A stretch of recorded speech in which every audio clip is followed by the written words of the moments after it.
धैर्यशील दादा उमेदवारी आणायला चालले फक्त उदयन महाराज असतील त्यांच्या विरोधात दुसरा कुठला खासदार नसेल. आज कोणाची ताकद झाली का सांगायची सातारा जिल्ह्यात?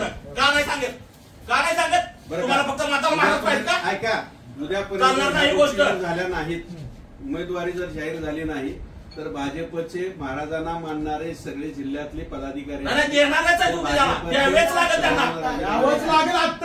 ही तयारी आज पूर्ण झालेली आहे. उद्या सकाळी 10-10:30 वाजता सर्व कार्यकर्ते आज आपल्या शिवतीर्थावर पोहणा त्याच्यापेक्षा काय मला म्हणायचं, जिल्हा कोर कमिटी काय एक शब्द बोलून झाली नाही ना, म्हणून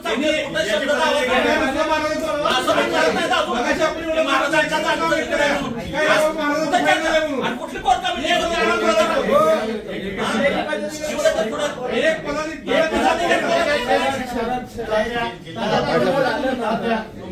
तुम्हाला ह्या लोकसभेचं प्रमुख नेमलंय.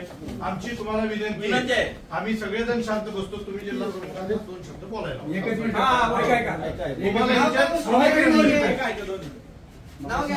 परत रिपीट करावं लागते. तुम्ही नव्हता असणारा कार्यकर्त्यांचा आक्रोश एवढा प्रचंड होता की पोलिसांना आत यावं लागलं, एवढा आक्रोश होता.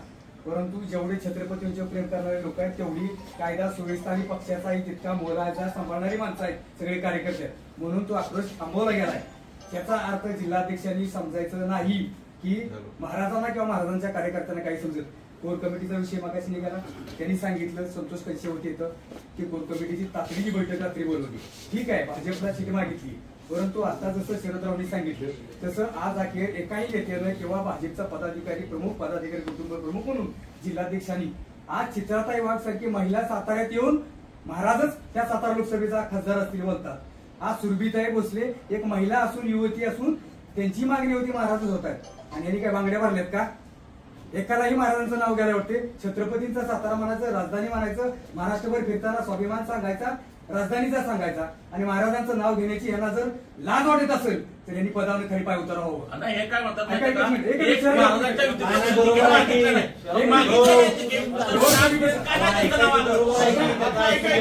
कोर कमिटीचा विषय घेतला, कोर कमिटीचा विषय घेतला. तुम्हाला मी जबाबदारी बोलतो, अदर बॉडी असेल, कोर कमिटी असेल, जिल्हा कार्यकारिणी असेल, ह्या निवडी होताना जशी पाठीमागच्या आठवड्यामध्ये टकलेबरगाव मध्ये झालेल्या सभेत मी नाव घेऊन बोलतोय, जबाबदारी बोलतोय, कारण आता पाणी गळायला आलेलं आहे त्यामुळे नाव घ्यावं लागते. टकलेबरगावच्या सभेत जिल्ह्याचा अध्यक्ष भारतीय जनता पार्टीचा राष्ट्रवादीचा नितीन काका खासदार होताना मला बघायला आवडेल ही भाषा करत असेल तर ह्यांना अधिकार आहे का नैतिक भाजपचा अध्यक्ष बसायला. दुसरी गोष्ट,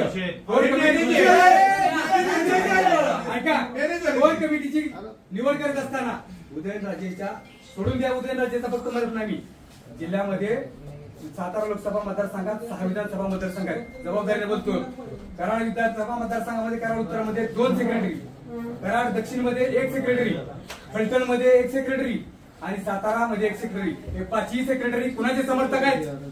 एकही सरचिटणीस जिल्ह्याचा प्रमुख फादरवाडीतला अण्णा अत्यंत महत्वाचा महामंत्री म्हणतात.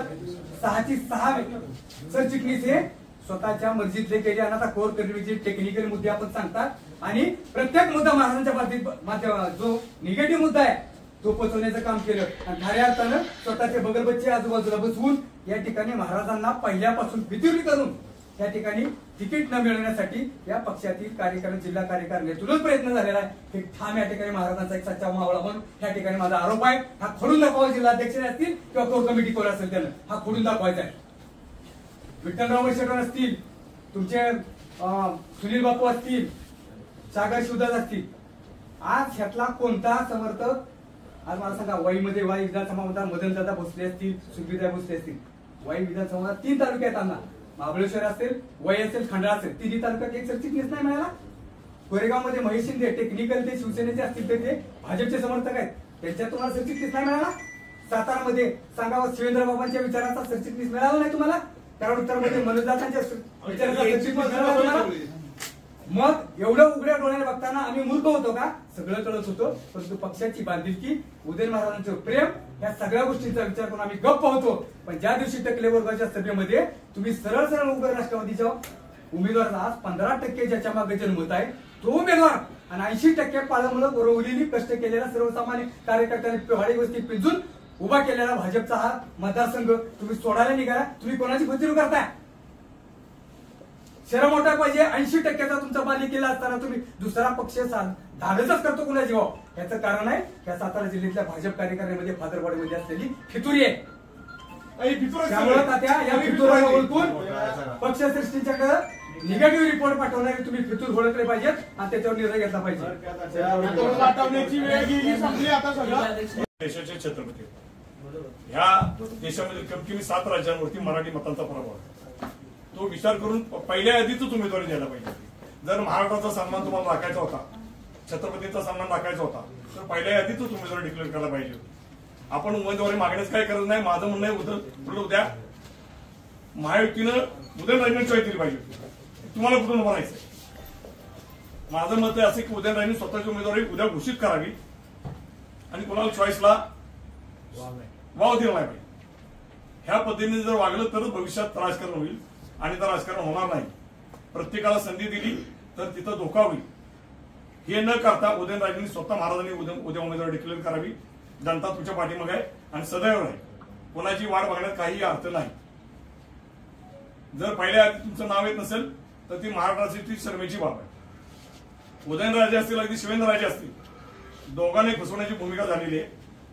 तर ती फसवेगिरी आता न होऊन देण्यासाठी उद्याला महाराजांनी उमेदवारी स्वतः डिक्लेअर करावी अशी छत्रपतींना माझी विनंती. आपल्या सर्वांचं आणि माहितीनं उदयनराजेंना चॉईस दिली पाहिजे की तुम्ही कुठून उभं राहणार. जसं कोल्हापूरमध्ये झालं, महाविकास आघाडीने छत्रपतींनी सांगितलं तुम्ही चॉईस करा तुम्ही कुठल्या पार्टीत उभं राहणार आहे. त्या पद्धतीनं महायुतीने सांगितलं पाहिजे की तुम्ही कुठून उभं राहणार आहे. तुम्ही राष्ट्रवादीत उभं राहणार, शिंदे गटात उभं राहणार, हे नाही चालणार. तुम्ही राज्यभर राजकारण त्यांच्या जीवावरती करणार आणि इथं त्यांना अडकून ठेवणार. तसं नाही.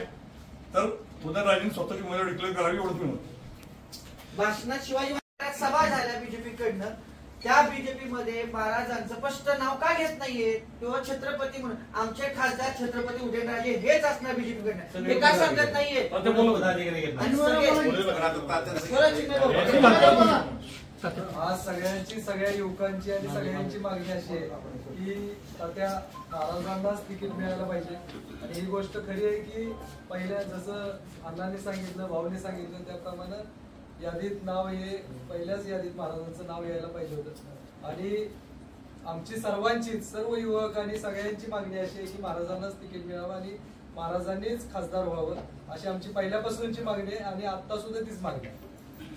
सातारा जिल्ह्यात मीडियानं हा विषय कालपासून एवढा प्रचंड चर्चेचा केला. मी सर्वप्रथम प्रसिद्धी माध्यमांचे आभार मानतो की प्रसिद्धी माध्यमांनी सातारकरांना लोकसभेच्या अख्ख्या मतदारसंघाला जागृत केलेलं आहे की छत्रपती शिवरायांचे जे वंशज आहेत उदयन महाराज यांना पहिल्या टप्प्यात सुद्धा उमेदवारी डिक्लेअर केली जात नाही, दुसऱ्या टप्प्यात उमेदवारी डिक्लेअर केली जात नाही. ज्या ज्या वेळेला भाजपचे मोठमोठे कार्यक्रम या गांधी मैदानावरून सातारा शहरात होतात याचं संपूर्ण नियोजन जल मंदिरातून होतंय.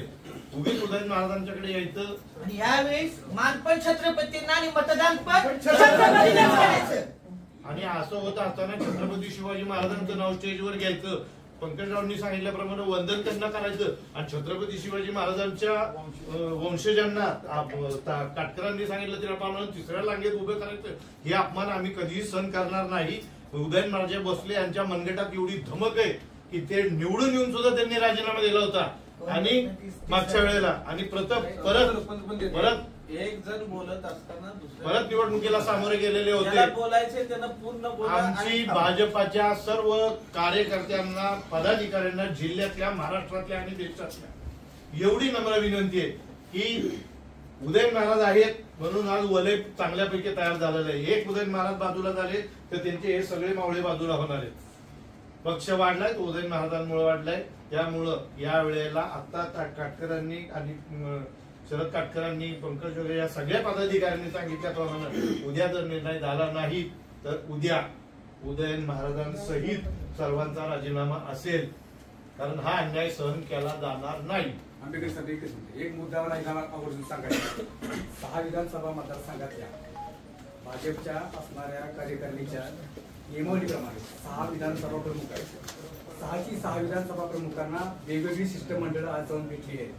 त्या शिष्टमंडळाच्या माध्यमातून कराड उत्तरचे मनोजदादा घोरपडे असतील, आमच्या कोरेगाव विधानसभेचे मान्य नामदार महेशदादा शिंदे असतील, अतुलबाबा भोसले दक्षिणेचे असतील, वईचे मदनदादा भोसले असतील आणि विक्रमबाबा पाटणकर पाटणचे असतील, असे 6 विधानसभा मतदारसंघाच्या प्रतिनिधींची भेट घेऊन 6 विधानसभाच्या तात्या त्यांनी पत्र देऊन महाराजच आमचे भाजपचे एक उमेदवार असते अशी लेखी पत्र दिलेली आहे.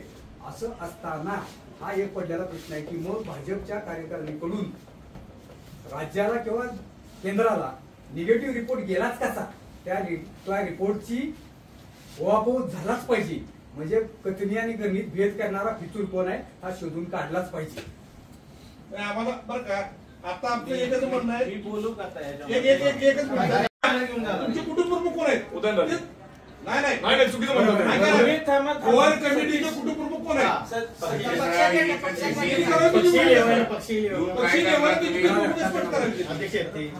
तुम्ही ऐकणार असेल तर बोलतो आणि मी बोलणार आहे ते छत्रपती. पहिल्यांदा एक सांगायचंय की आपल्या सर्वांचा जो असंतोष आहे तो रास्त आहे, तो काही चुकीचा नाहीये. मला आठवतंय आदरणीय कैलासवासी